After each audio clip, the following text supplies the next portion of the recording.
चलो ही रोड में मेकअप मारी के मारो ही कवन सेंट गे। चलो ही रोड में मेकअप मारी के मारो ही कवन सेंट गे। हमारा अपन लवर बनाइले छौड़ी परमानेंट गे। हमारा अपन लवर बनाइले छौड़ी परमानेंट गे। रोजे रोजे मिले लइबो करबो नया परसेंट गे। रोजे रोजे मिले लइबो करबो नया परसेंट गे। हमारा अपन लवर बनाइले छौड़ी परमानेंट गे। हमारा अपन लवर बनाइले छौड़ी परमानेंट गे।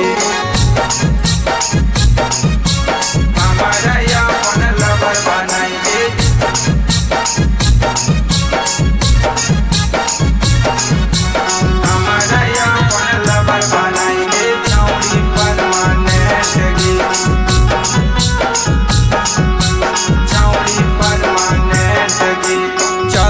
जब तो कमरला चकाई के लागो हो रख दे मिजिला हिलाई के। लागो हो रख दे मिजिला हिलाई के। चलो ही जब तो कमरला चकाई के लागो हो रख दे मिजिला हिलाई के। चिपकल रहबो ऐसन जैसे साइकिल पर स्टैंड गे। चिपकल रहबो ऐसन जैसे साइकिल पर स्टैंड गे।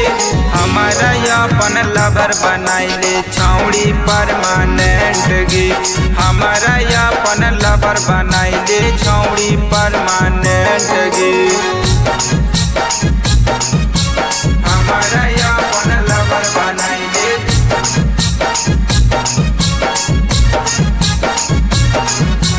हमारा अपन लवर बनाइले छौड़ी परमानेंट गे। छौड़ी परमानेंट गे।